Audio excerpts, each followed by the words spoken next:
Hello, it's opening day of Nationals. I don't know about you, but I am so excited. And my first guest on Women's Baseball Inside Pitch 2022 Nationals, Kathy Welsh. Welcome. Thank you. Thank you for having me. Kathy Berg, as you are now. We debated about putting married name or playing name. Who's Kathy Berg? But no, we all know Welshies. So, yes, welcome. Thank you. Thank you. It's good to be here. Now, thanks for asking me to come on. I know, and I know we've been. It's late. It's late here in Melbourne. Well, for you and I, it's late. It's 10:22. I'm wearing my Aussie hat because it's the Australian Nationals, but I am going to switch to my Vic hat now that you're on. And I've got my honour of my last state team I played in 2013. That is the shirt I'm wearing. What shirt are you wearing? I now call this my pyjama top. I do wear my Vic t-shirts to bed now, so this is probably from 2010, maybe, probably the last Nationals I played. I now wear it most nights to bed. Yeah, I reckon there's probably plenty of us that have a warm-up top or two in the cycle of our pyjamas. I mean, I just went through the roof today, and I think I have the rest of my life of pyjama tops in the roof at the moment, so maybe I should start wearing these pyjamas. But yeah, so you are here. It is Nationals. It's been a while since you and I have both played Nationals, but we played a lot. We played a lot together. Did. And I'm just going to start. I was going to wear this, and then I was like, nah, I don't want to wear it. But I'm just going to raise this because there's a good... See, this is back when I used to wear... I don't even know why I wore 10. So Provincial, for all of you youngies that are watching this show, Victoria Provincial was the white team.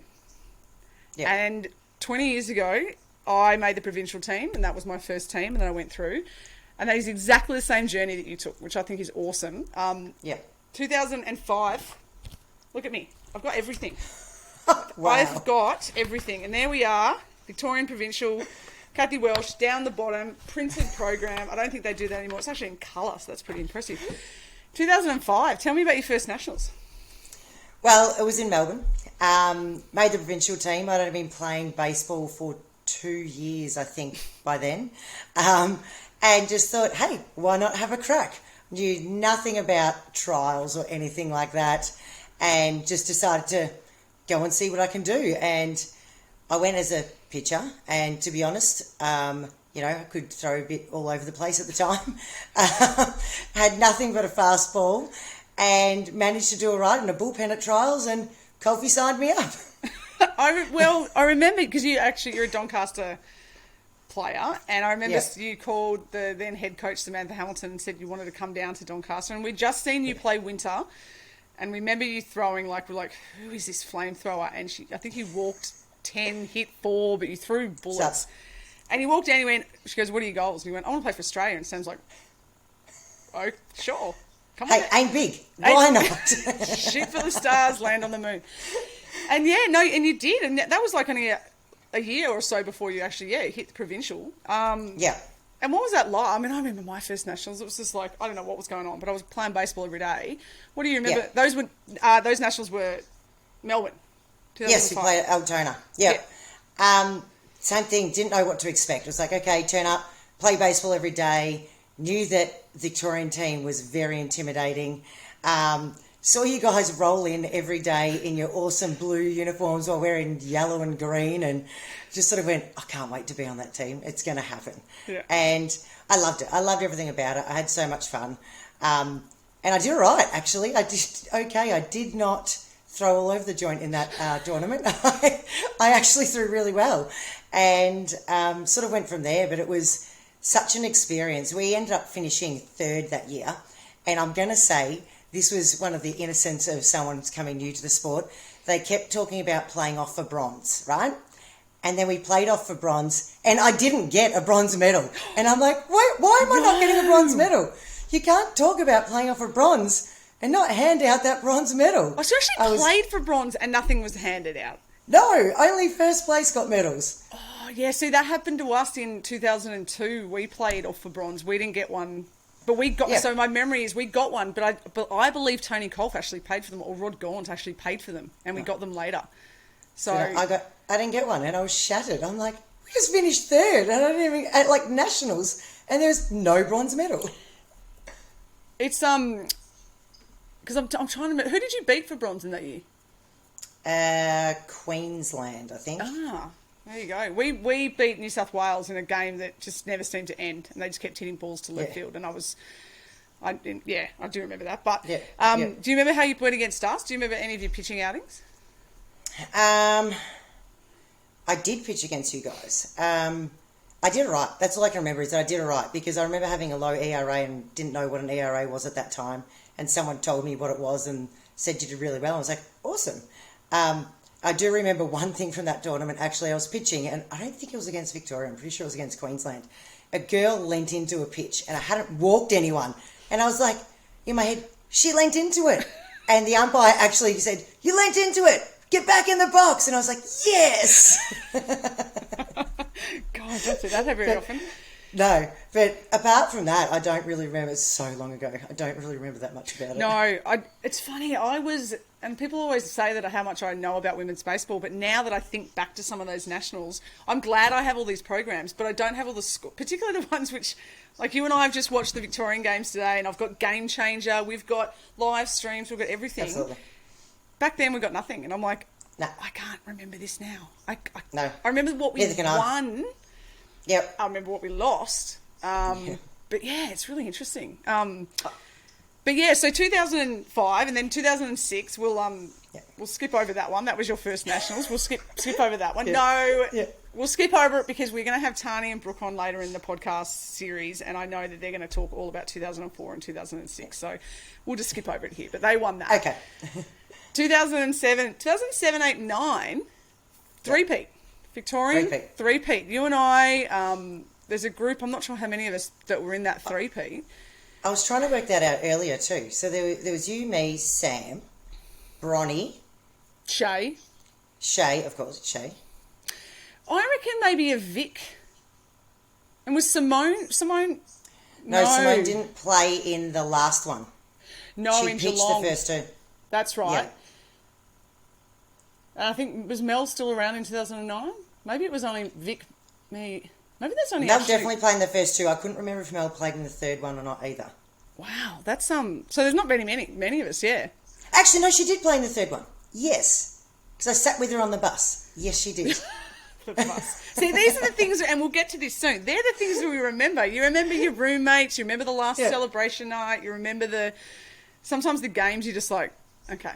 So, I'm not being rude and being on my phone. I'm actually texting Bronwyn Gell, who, spoiler alert, Bronwyn is going to be our special guest coming up soon. She's just got on the bus, literally. I'll have to ask her, is she on the party bus or is she on the non-party bus? She better be on the party bus. So she's heading back to the hotel now. So, 2007, I don't remember much from that apart from the sun, and we had to cancel. We had to actually stop games for like an hour to wait for the sun going down. And it's not until you've said that I remember that. I'm like, I completely forgot all about that. And now you're saying that, I'm like, yeah, you're right. We did have to do that. Because Urs Howard reminded me about it earlier today. And I was like, oh, cool, I'm going to use that. But yeah, it's funny. I think about those 3 years, and I just remember that, like, it was such a great, not that any team is better than any other team, but I just particularly remember from those 2007, 8, 9 team, they were really the bonding, and we were really gelling really well. And Wollongong is one I remember. And I know you've got... That was a fun one. I know you've got a funny story from Wollongong that it's just... It doesn't matter how many times I remember what happened in Wollongong, but I'll let you set the scene. It was, Are we going to go with Wollongong or are we going to go with Perth first? What's Perth? Perth is the old... So, am I correct with Wollongong? We had two interesting meetings before our gold medal games. And I believe it started in Perth. So, am I wrong? No, I can't remember. You maybe...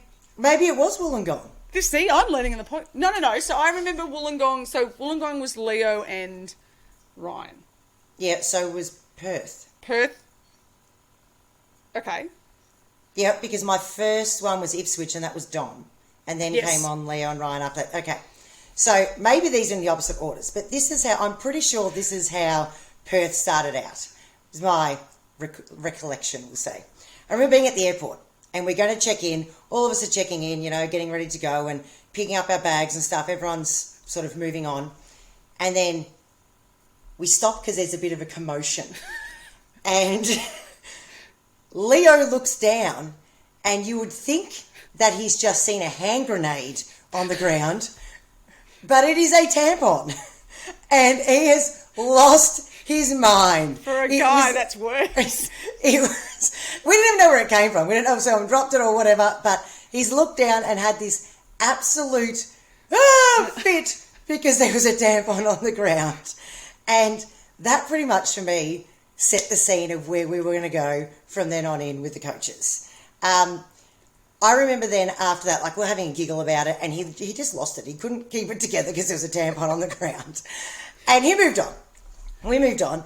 And then I remember getting a few of the girls together, possibly on the plane or maybe before we get on the plane, saying, right, when we get there, we need to go and buy a heap of tampons. And they're like, well, I said, because we're going to start depositing these around the coaches' rooms and stuff like that. Like, we're going to have to deliver them and just put them around. I go, you can't be that scared of something and then not be picked on about it. Like, it's pretty simple. So is this Perth or was that Wollongong? No, this was Wollongong, because I remember that. Oh, see, I thought it was unless Perth. we did it, no, unless it went across two nationals, but I just remember the ending of the story for Wollongong. So if we did it across two nationals, I apologise. No, so there was two. There was Okay. two. So then I remember in... I'm getting confused whether it's Perth or Wollongong. Maybe it was Wollongong. But anyway, the story. Whichever city it was in, the story. So everyone who's at nationals listening to this podcast today, in 20 years from now, you're going to go, was it Canberra or was it this Adelaide one? Was it Canberra? What year was it? Exactly. Whichever one it was. You'll be like us. So what we started doing was we went and bought all these tampons. And every time we had a team meeting, we would take them in, because the team meeting was in the coaches' rooms. We would take them in and hang them on the lamps, stick them to the walls, like all in their wrappers, of course, and then stick them everywhere and put them in their beds, put them in the drawer, put them everywhere we could. So we would leave and then they would find tampons everywhere in their room for the remainder of the day. And then every time we went in, new people had jobs that, okay, I'm going to put it here. I'll put it on the door handle. And we did unwrap some so you could hang it and stuff like that. And it was just depositing them. And then we decided we need to attack the bus. And, okay, this will be the clincher. Claire Whittam was the EO because she did her knee. Yes. Which one was that at? Can't remember. There's too many people doing knees. I'm feeling it's Wollongong now, so let's go with Wollongong. So, Claire Whittam... Everyone's like, just pick a city! I know. So Claire became the EO, which meant we had an inside, which was awesome, because there was no sensible person doing it. It was a teammate who were like... I'd go, Claire, we need the keys. So she would go in and get the keys because there was two buses, and she would get the keys to the other bus that I was on, and we would go in at night, stealth mission, hiding in bushes and stuff, and then pop tampons and stuff in the other bus, and then make our way back out again. How many tampons did we go through? We bought lots. The poor women of whichever city we're in ran out of tampons pretty much. They were hanging on the rear view mirror. They were on like the indicator things. We had them all sitting on the bus. It was next level. But then I believe that our coaches became finally desensitized to these tampons. You'd have to. You'd have to. You can't be around that many of them and not be. So after days of jokes and stuff like that, comes the point we're into the gold medal game. And we all turn up ready for our meeting, gold medal game, got to have a team meeting, it's going to be really important, all that kind of stuff. We get there and there's no one there. And we're like, so where are our coaches? And we're all like, we're on time. Where are they? We're trying to find out where our coaches are. No one knows where our coaches are. And then I'm pretty sure we got like one of the maintenance people to let us into the conference room. And we go in and our diamond is set up with tampon men. Or tampon players, women, whatever we are. Tampon persons. 10 persons. Tampon persons. So they've got the tampons. They've gone and bought their own supply. And they've got the tampons. And they've wrapped pipe cleaners around them to make them into people. And they've set up our diamond with our players in tampons. You had to go and find, you had little numbers on the back of the tampon. I could just imagine them up at night, sitting there with little tampons in their hands. And we had to look around. And he even had the bullpen. He had the starter. He had people. Everything set up. Yeah. And that's how we found out it was one of the best ways that I've ever found out a lineup. Like, absolutely. it was really, really cool, like team bonding I agree. And do you know what? Coming from that's my second Victorian team, and the first one, like, serious business. I remember the meetings before the gold medal game was like really serious. Yeah. So there was no way I ever expected it was going to be like, hey, we're not turning up to this meeting, and you guys can just find out where you're playing based on your tampon number. Well, I also remember we had a couple of mascots. Remember those little red Chinese things that were mascots? So that was the different. Yes. So that was Mel Witt got them for. I roomed with Mel Witt and Simone at the time, and she got these three little mascots, and they became mascots. There was one on the bus. We named them. I can't even remember we the names. did. Yeah. I still have one. It's sitting in my bedside table. I've still got mine. So we had them, and then that's when one went missing, and that was the other gold medal meeting that, with our hilarious coaches, set us on a treasure hunt. Yes. And they stole one of these red mascots, and they did things like stick googly eyes on it, and then took photos with like tomato sauce on a knife saying they're threatening to cut my eyes out. You need to find me. And there was all these clues, and we had to walk. Yes. See, that was definitely Wollongong. So we had to go on a treasure hunt the morning of the gold medal game, all around. I remember us walking, going, "What the hell are we doing?" Yeah. And we got led back to the room. And again, we go in this room. We're like, "What's going on?" And it was plastic men, the little plastic alien men that had been liquid papered and had our numbers put on the back for we were playing. And Leo stole my pants, and I couldn't find them, and I was losing my mind going, how can you take my pants? We got a final. And they were sitting as like almost like a sort of ransom well, you can have your pants back now after you found everything else. There was it was pretty cool, like the stuff. There was a lot of I don't want to say pranks and that, but there was a lot of stuff, because I think with nationals, and I heard it this morning with the Vic girls, there is a lot of downtime, particularly when you've got an afternoon game, night game. It seems like you've got that whole day that takes 3 days to get to your game, so you end up doing some stuff. I mean, we pranked. We'll get to the party bus stuff later, but I know that we pranked Bronwyn Gell in her first nationals in 2008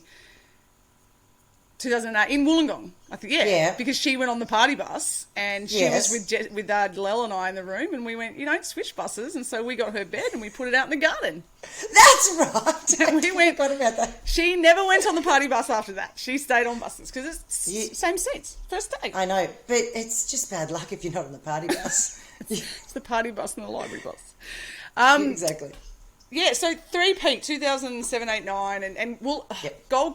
Geelong in 2009. Yep. All I remember about that was the gold medal game went for like 4.5 hours. Longest game in the world. Finished at like 11:30 at night. I think we won 16-15. It was, in my opinion, I'd have to think about all the gold medal games, but I reckon it's close to the best. It was long. It certainly was long. And I remember I started that game and I didn't throw that well. That's what I remember. I didn't get through as much as I should have. And so we then went to, I remember Tim Ballard telling me, going, thanks, now we're on to plan B and C because you didn't go as long as we wanted in the game. I'm like, thanks, Tim. I tried, I'm sorry. I threw a better game against WA in that tournament. Yep. But it was a very long game, and by the end it was freezing. Yep. And it was like the fog was all coming down, and I just remember it going forever. It's one of those things that trying to go back. Ended. Yeah. I can't tell you what happened in that game. All I know is it went for ages. I remember that Nationals remember Shay broke her finger in like the very first game. Yes. And we lost her the whole Nationals. And as soon as that happened, we're like, we've lost Shay, we're in trouble. Uh-oh. And so Bronwyn moved across, I think, to shortstop, and Courtney Ford stepped in, and they were just like, just yin and yang. Awesome. It was amazing. Yeah. And I just remember the gold medal game.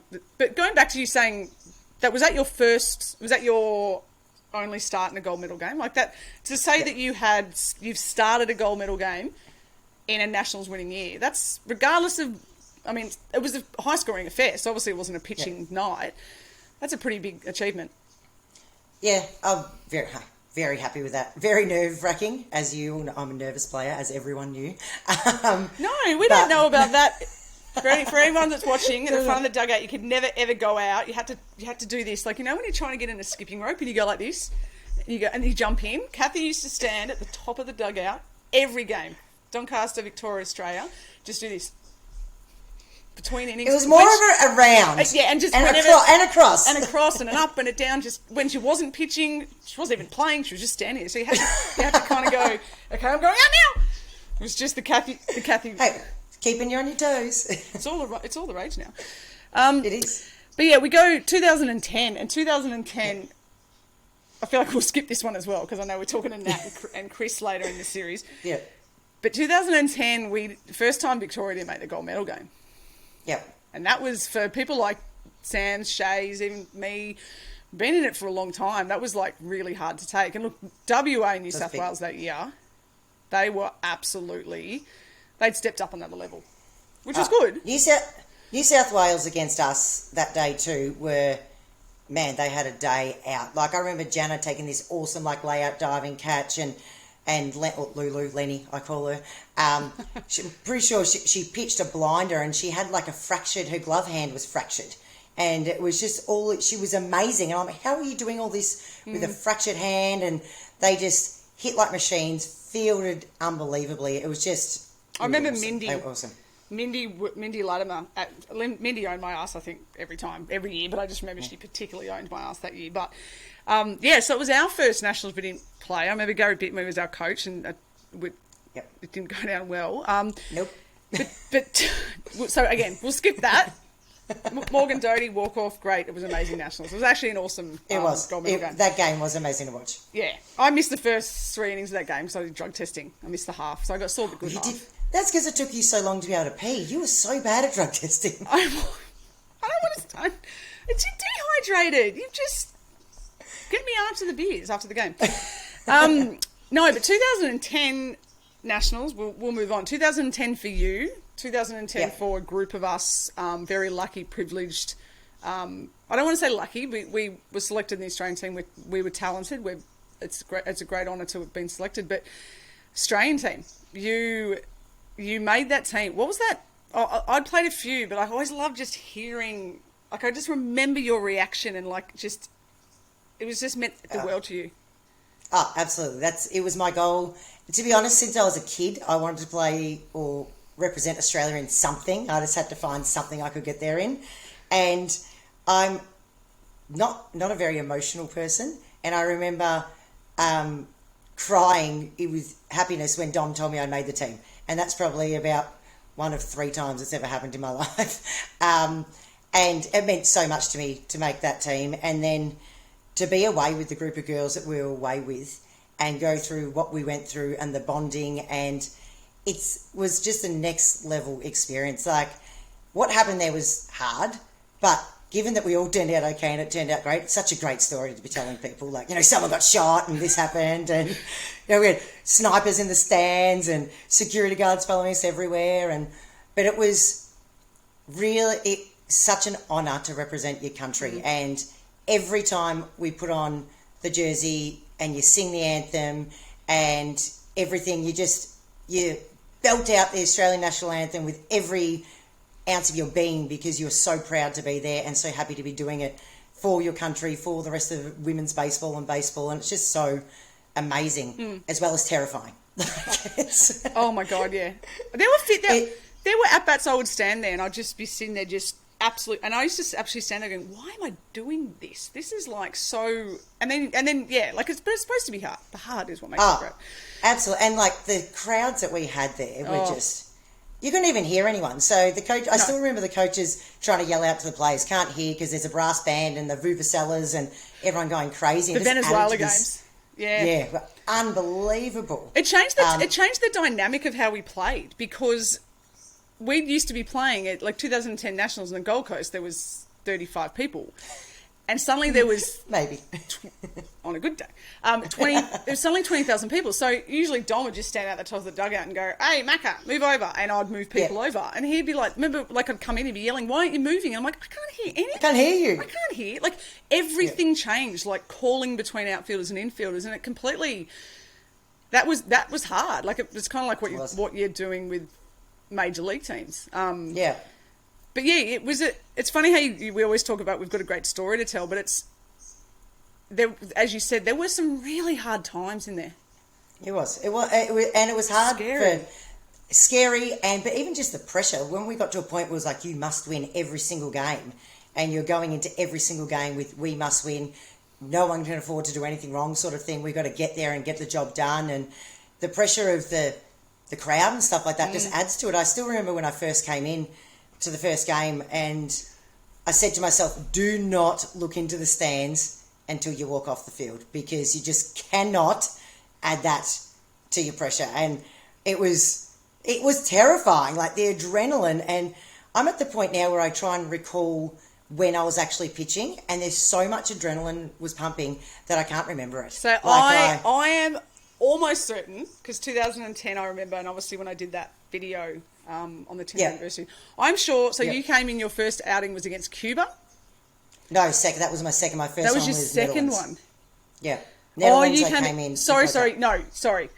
The one I remember the most, yes, you're right, you came in there. Sorry. The massive impact one is, I think you relieved Sinead Flanagan, and I think you came in maybe with bases loaded and none out, and I think you struck the first batter out your face, and then you got a double play, and I think you were out of the inning in 8 pitches or some ridiculous... Something small, Because we were like, okay, and look, Shannon did a great job, but like you come out bases loaded, and this was Cuba, so we had to beat Japan, had to beat Cuba, had to beat the USA, had to beat them all just for a chance to go to the semis. So you're coming in bases loaded.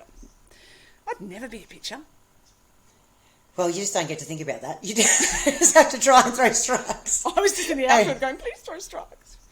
Oh, I was saying please throw strikes. No, it was really trying to zone in and just get the job done. Like, you've got a job to do. It doesn't matter what else is going on. You got to come in. You can't think about bases loaded. You just got to get every batter out. And the field was amazing. Like, you sit there and go, well, as long as I get this ball in play, there's going to be an out. So don't walk anyone and you'll be fine, pretty much. But no, it was, and I just want to say how proud I am. Like, I just think that there's a lot of talk around people who play a lot of World Cups, and rightly so. I mean, people like Tani and Shea, absolute legends. Oh, absolutely. But every single person who gets this hat, whether they wear it at one World Cup, like, that is something that you have for the rest of your life. Because to get to that point, it's not just, it's a whole lifetime of hard work. So absolutely, I just think that is awesome. But 2010, like, right after that, like, I think you would have played more World Cups, but foot surgery, and then you decide to go and start a family, which is just the kids are the killer sometimes of women's sport. But I actually was pregnant in my last game of baseball when we played that grand final against Springvale. I just found out I was pregnant about 5 days before that.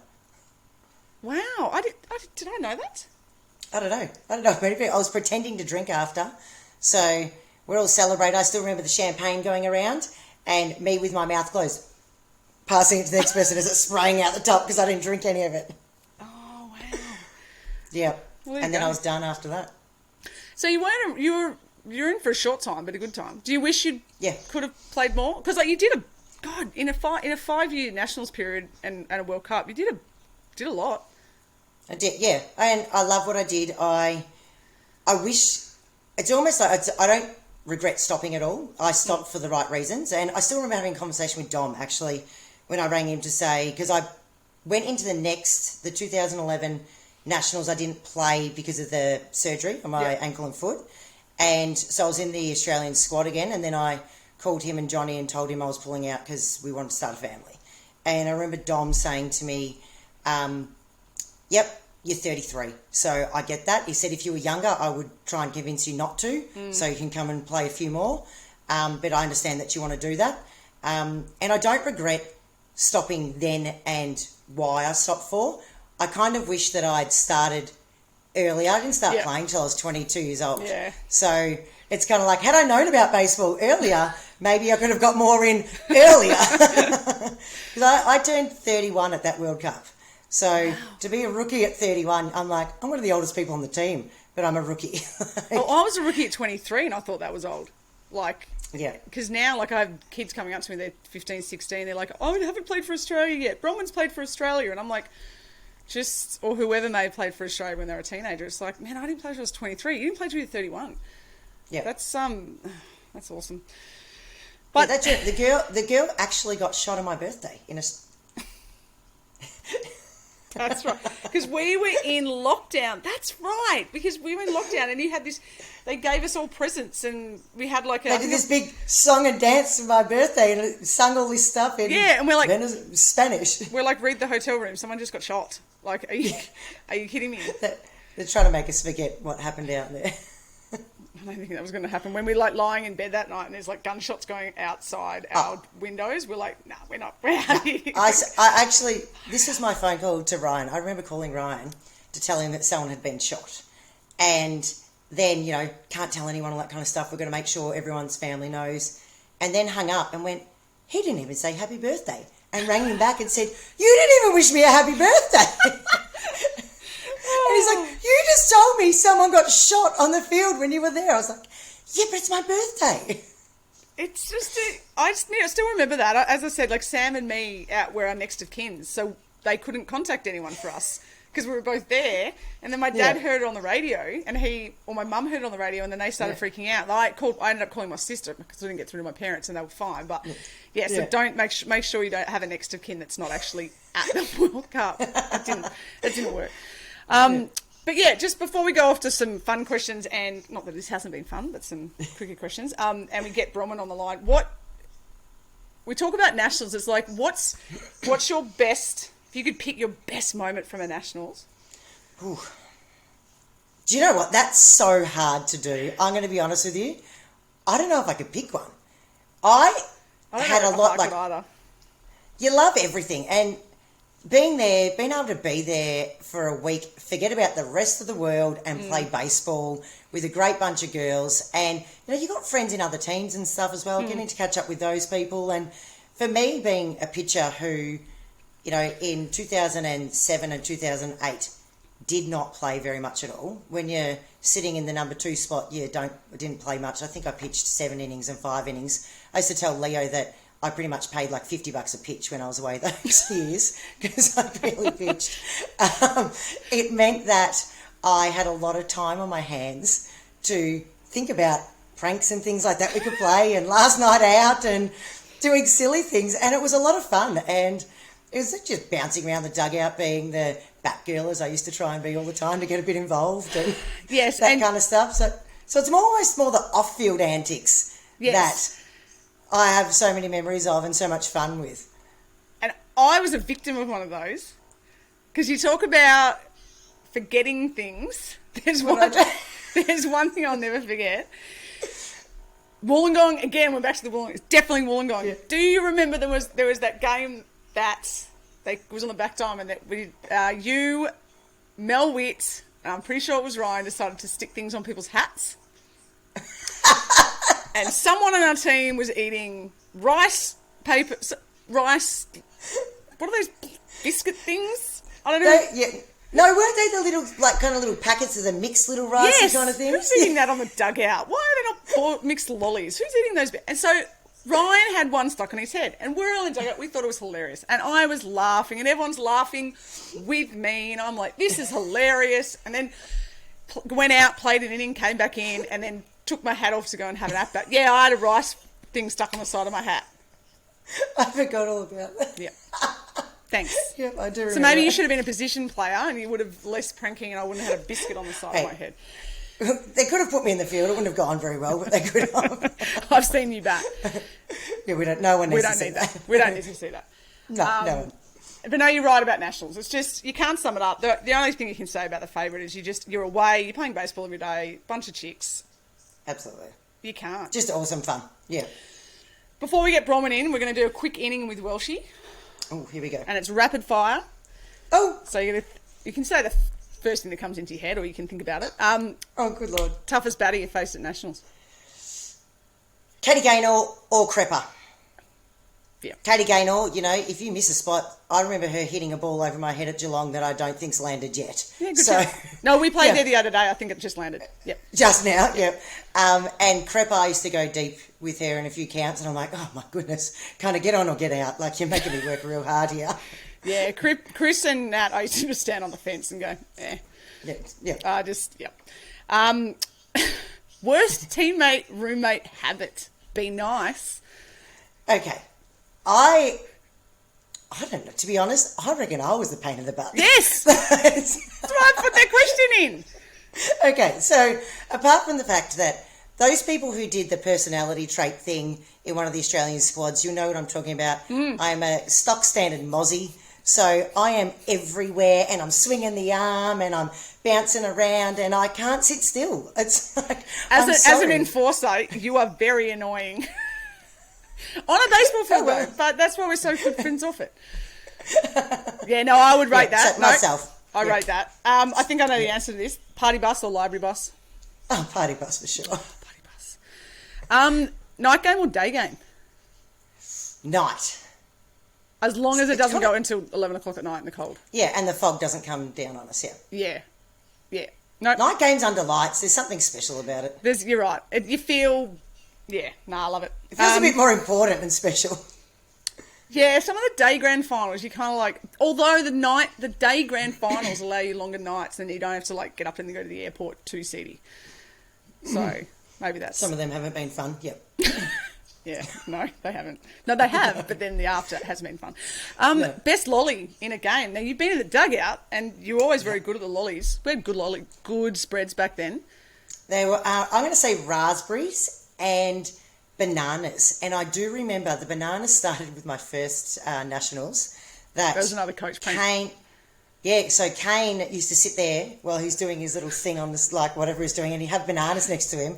And Elsa and I used to try and steal them, and he'd be sitting there and he'd have no idea. Then he'd look down and he'd be like, and he'd look at us and like, who's taking them? And then after about 3 days he'd turn and he goes, I know it's you. And I'm like, but then in Queensland he was coaching the white team, so Elsa and I managed to get permission off his fellow coaches to get into his room and fill his bed with bananas. We're like, just here's your bananas back. So going back to that question, yes, you are the worst roommate habit. Yeah. If you could have a walk-up song, we never have enough walk-up songs at Nationals. If you could have a walk-up mound song when you went up to pitch, what would it be? You know it's going to have to probably be a Bon Jovi, of course, like Bad Medicine or something like that. Logan. Who doesn't love Bon Jovi? No, Come it's on. true. Yeah, no. I've seen you out on the dance floor belting out to Bon Jovi. Yeah, but that's on the last night of Nationals. I need to have a drink under my belt. I can't be dancing. And what was the best bench task you had? Or what was the worst? What did you all as pitchers just go, don't want that one? I would, when we had to do like charting and stuff, I wanted clicking. So I could buzz around and just click at the same time, pretty much. Of course you did. Yeah, I'm like, put me on clicking. Yeah. I remember I sat on the bench. Well, obviously I sat on the bench a bit, but I was a position player, so we played a lot of time. And I remember I was on the bench one game in Geelong, and I got some tasks, and I was really bad at, like, I didn't know I had to click or chart. Like, I think they said... Actually, I remember that. And I was terrible because I wanted to watch the game, and I wasn't used to it. And then we got gifts at the end of every game, and I got a bench, like a seat, because I was so bad, and I had to... Thanks. I got a handbag after one of those, because I used to take my handbags to games. See, this is why I do the podcast, because this stuff comes in, because... I'm sorry I took my handbag to baseball. No, it was important. You had to put the tampon somewhere. Exactly. I have just messaged Bronwyn and told her to join the studio, because we're not just here to discuss whether it was Wollongong or whether it was Perth or how many tampons are being hidden, although we can keep talking about that. We are here to talk about day one of Nationals. Absolutely. Opening day, I've been stuck on Game Changer on YouTube. There was an Optus meltdown in Melbourne today, so I was hot spotting. I was running over to my neighbour's house. So, Victoria, double headers today. Double header. How did you take double headers? Did you like them? Well, I only ever played in one of them, so it was never playing both. Okay. So I didn't mind them. It was like, They're not bad. I'd rather a double header than have like a night game than a morning game the next day. Yeah, absolutely. Yeah. Doubleheaders meant your day was full of baseball, which, that's what you're there for. So it's kind of like, okay, 2 games today. Yep. No, well, so Victoria started off against... Oh, hang on. There she is. She's in the studio. She's got the hair. Look at her. She doesn't have the Vic hat on. You've got good hair. You've played and you've got your hat off and you've got Where's your hat, Bronnie Gell? I'll grab my hat. Yeah, you will. We're going on the walk of the room at the Ridges in Adelaide. There you go. We've got V's everywhere. Every other people from other states watching this, if they've already tuned out because we spoke about Wollongong and tampons for so long, we understand. Bronwyn Gell, 2 for 2, opening day. Well done. Very well done. Thank you. Thank you very much. So we have a 12-0 win over ACT, and then we had a bit of a nerve-wracking start to the WA game. But yeah, take us through that first game, 12-0. It was good to get out and have a win. Yeah, definitely. It's good to get out and play baseball. We haven't played for 3 or so years, and just to be out on the field and being around the girls and playing baseball, it was good to get the nerves out and hit the ball. It was good. How did you play? Tell us how you went. Yeah, good. I was started at shortstop, batting in the 2-hole. Had a couple of hits, couple of tough at bats. It's hard to remember now. I've played a game since that game, and they all kind of blending into one. But yeah, it was good, solid defense. I think we saw a no-hitter between Ali Beberay and Hannah Jackson in the first game. Kathy, you must have been pretty impressed with that. Absolutely. I didn't actually get to watch the game. I was too busy mumming. I'm sorry. But I have heard about it, and that is damn impressive. Very good way to start Nationals. Yeah, and I think Dodie had 4 RBIs, and I think the flawless fielding from the team. But we did watch the game. Kathy and I both watched the night game. What was your... bit nerve-wracking at the start. Kathy, what was your assessment of the game? It looked like the nerves were there at the start of the game. Jess's pitching, I've seen her pitch better than that. She didn't do badly at all, but she got behind a bit. When she was ahead in the count, she could throw those off-speed pitches and it was good. But just a few batters that we got behind, and they got a few hits there and a couple of walks, and sort of made things a bit tough to start with. Bronnie, what was it like? I know you're coming up to bat. We were down 2-0, I think in the third, by my notes. Yeah, bottom of the second. And then you come up. You hit a foul, which we thought was really close. I thought it was actually so fair. Close. And I was like, I was swearing at the television. But then you come up and you delivered. Absolute bomb to left field. 2 RBIs. That's awesome. Yeah. Saw that well. Yeah, it was good. I was telling myself in my head, just see the ball, see the ball, hit the ball. And, it was a nice little pitch just on the inside. And, I've been really working on my hitting. We've been very lucky to have the academy program that Shanna's and Z has been running for us out at Altona at the stadium. So yeah, we've done lots and lots of swings. So it's nice to be able to put that all together and put it into a game. It felt really nice.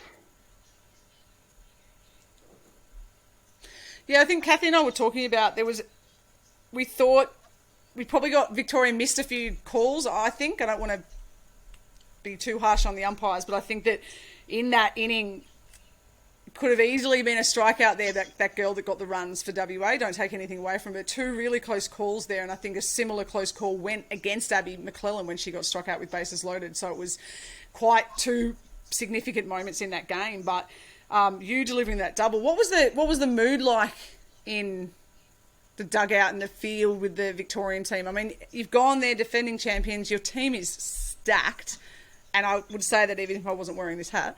What was the mood like in the dugout and on the field? Yeah, so when we were down a few runs, I think we did get a little bit quiet, and you could tell that the nerves were there, and a few of the leadership girls, had a little chat and tried to keep everybody up. It's such a long game, baseball. So, and it was only the second innings, and you could see that we're getting a bit flat. So it was nice, string some hits together and get the momentum back onto our side. Because you're right, Amy. There was a few calls that could have changed the game at the start that which took the momentum the other way. But we did well to fight back and get the momentum into our side. Yeah, you really did, because it was 2-0 and WA with Borgo on the mound. And maybe, I think, Kathy, we discussed that maybe they could have left her in longer. Like, if you're going to go with a Borgo, you're going to go with your ace. She was actually holding us pretty well. What did you think? Are we going to Bronny on that? Oh, sorry, to you. Sorry. Oh, sorry.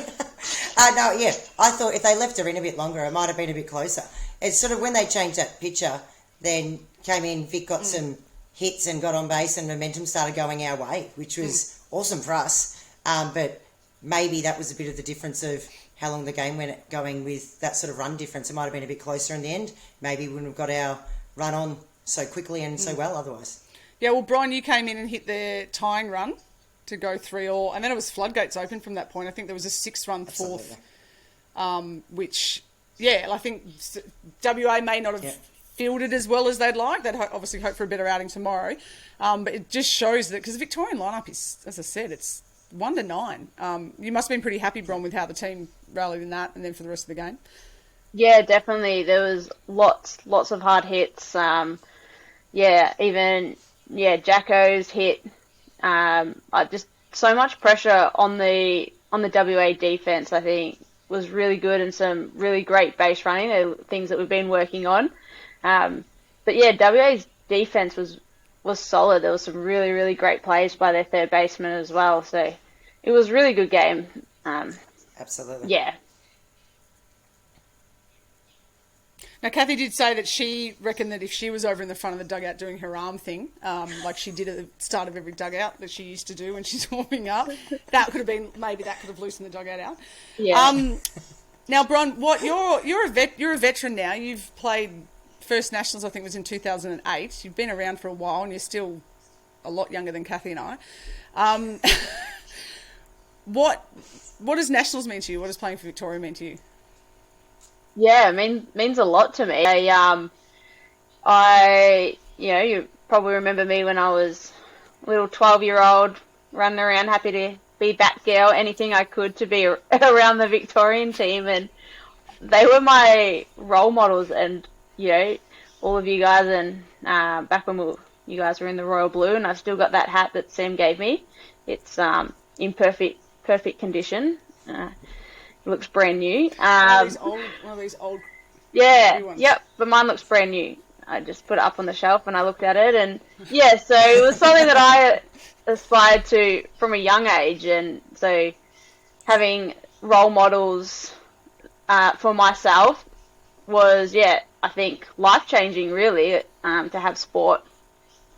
As what I spent all my time and energy doing. So yeah, I don't know where I'd be without baseball. So I owe a lot to the sport, and I love coming out and being with the girls. And I haven't played since 2018, so it's 4 years since I've played nationals, and we're in a bit of an athlete bubble at the moment. We're not allowed to hug our loved ones. We've got a lot of family that have travelled a long way to watch us play, and it's really, really hard. And but yeah, when we got the uniform on and started playing baseball, remembered why we all do this, and it just made so much more sense. And we just being out there with the girls is worth it all at the end of the day.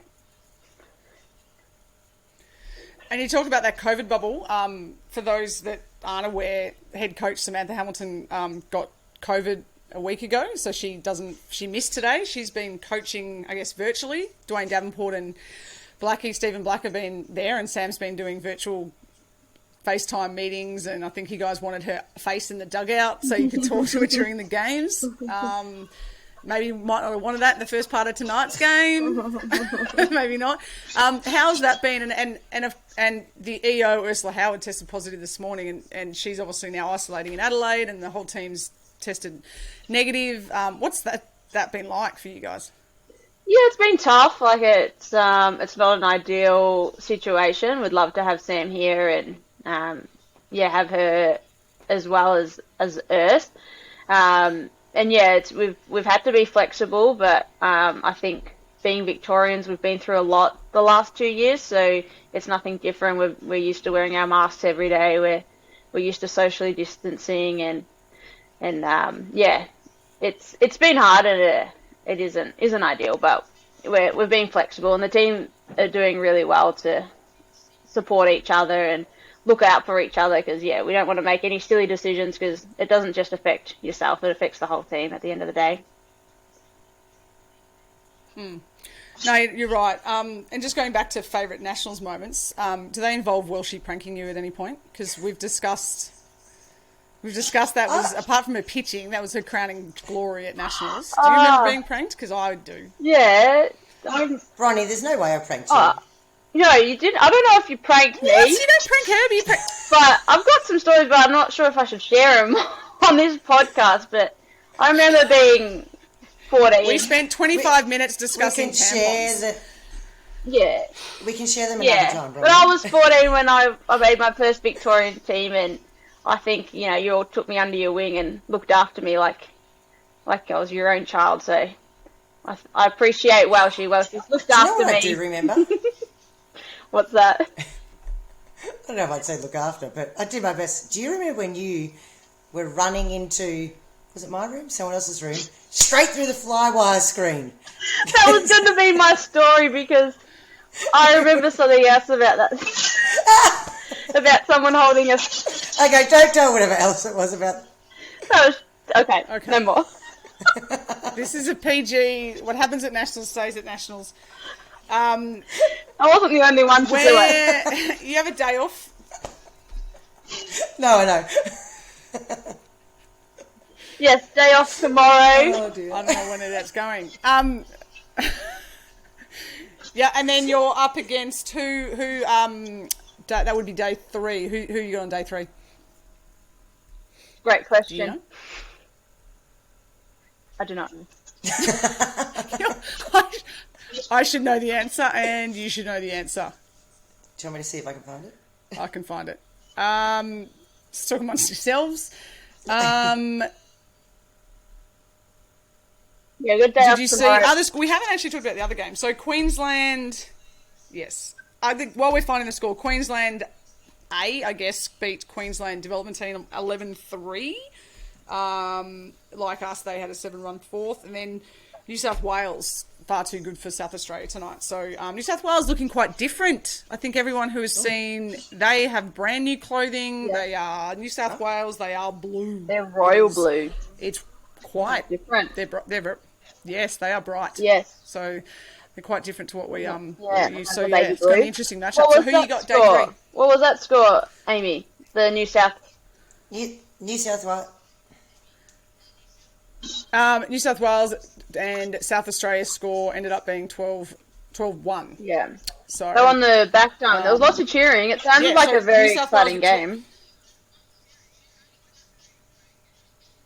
Okay, I think New South Wales always brings a swag of people. They've always got a massive entourage. They've got a great cheer squad. Yeah. Have they got the bangers, they used to have the blow-up things. Well, they used to bang the seats together in the dugout. So I've got Tani and Brooke on Wednesday night for the episode for Victoria versus New South Wales. I need someone else because I feel like I'm going to get ganged up by those two. That's Tani and I had a phone call basically from the 3rd inning onwards today. It was just a conference call between Tani and I. It was, she wanted me to commentate the game for her, so again, probably shouldn't have been public. No, it was fun. It was very, very fun. So New South Wales, that's a cracker. Yeah. Either of you, take it. Run with it. Go, Bronwyn. You go for it. Best Victorian New South Wales game, Nationals. What would it be? Perth. Is that the one? Was that the one? No. Brooke did a knee. I just remember Brooke doing a knee in Perth. Yeah, no, that was a bad part about that. Yeah, but I remember we won at the end. I don't reckon we would have won if she didn't do a knee. That's just me. No, neither do I.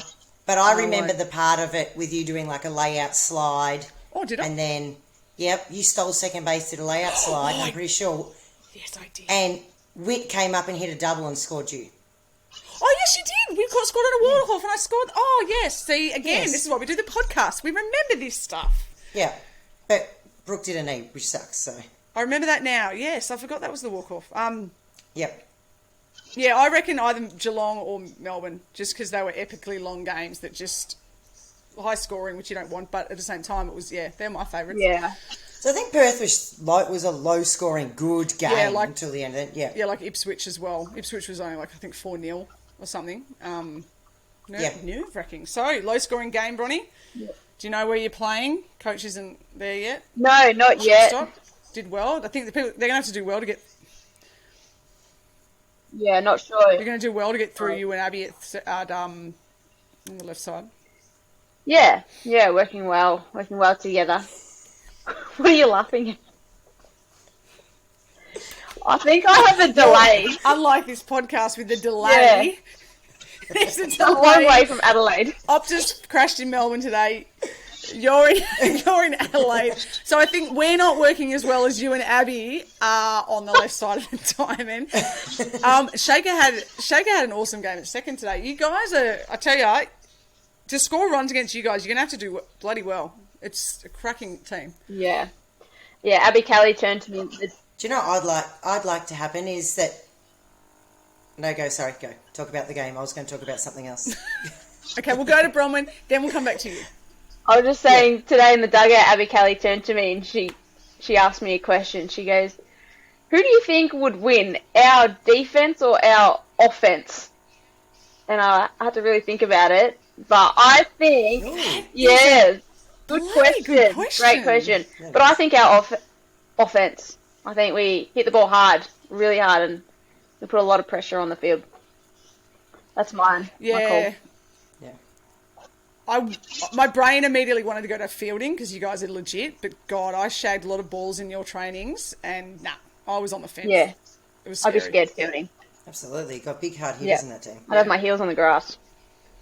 Yeah, I was scared shagging at the bottom of the fence. Yeah, I had to sub in as a sub fielder in the last couple of games, and I was playing with my 13-inch outfield glove at shortstop and second base and third base just to field while we're doing two ball, and I was just like fielding everything with like my bum out and not even when I was playing. Awesome. Well, Kathy, sorry, you were going to say something, then we'll wrap up. We do. There needs to everyone in the word out there.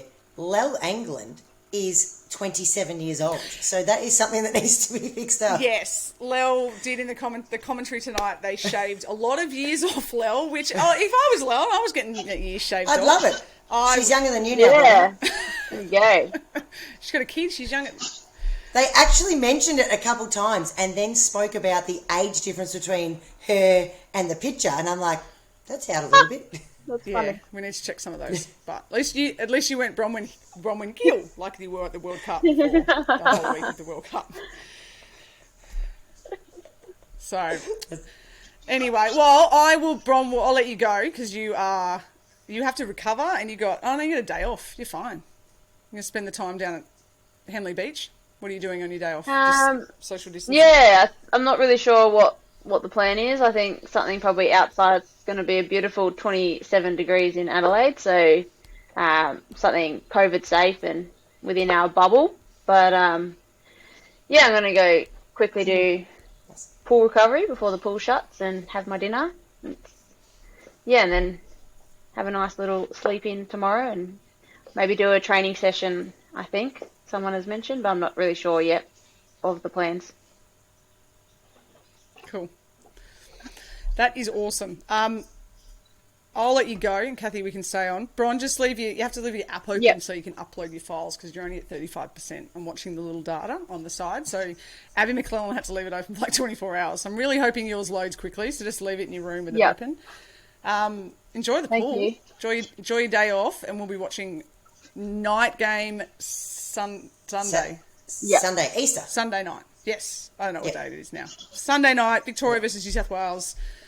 Get on at 7:30 Melbourne time. Excellent. Thanks for having me. Cool. Good luck, Bronnie. Good luck to all Thank you. the girls. See you later. Bye. Bye, Bron. See you, Bron.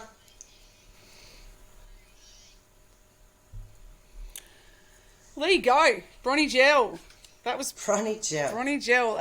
Oh my God, I still see her as a 14-year-old, and she's like, amazing. Like the way, like her and Abby on the left side. I don't know how anyone's getting a ball through. I think they got one there. It was a full stretch dive by Abby. The team is impressive. Absolutely. Thank you for coming on. Hey, thank you for having me. This is fun. This is very fun. It has been a lot of fun. Will we see you back around a baseball field? I know you spent some time with Doncaster a couple of years ago doing some work. Will we see you around a field? Maybe. I've been quite involved with Blackburn, so Ryan's the junior director of coaching down there, and I instead of being down at Doncaster coaching the girls, I did T-ball this year. Yay! And my son Jackson's playing a fair bit of baseball now too. So maybe around the traps, but if I can fit it in, yes. Otherwise, I will be following my husband and children around while they're playing. No, that's fair enough. We'll come down and watch some T-ball games then. So I'm just giggling at when you see what my T-ball is. Maybe we should start an adult women's T-ball league. It could be fun. That'd be fun. Maybe we should. It could be a lot of fun. It'd be a lot of fun. I'd do that. I would do it if it's the running that gets me with baseball now. I just have to run. Like, not the running in the outfield, it's just the sprinting up first baseline. It's like, if I could do baseball... Pull a hammy. Yeah, if I could do baseball without running, it'd be good. Yeah, so it's a day off for Victoria tomorrow. I know you'll be watching New South Wales. So we'll keep these going. I appreciate it. So Kathy Welsh, Kathy Berg now. Thank you. I think my photo's falling down. It's far too late for people like you and I. I need to have a cup of tea, get on the couch, ready for day 2 tomorrow. No Vic, but absolutely. Yeah. Thank you very much. Thank you very much for having me on. It's been awesome. I'll catch you soon. Absolutely. See ya. Bye. So...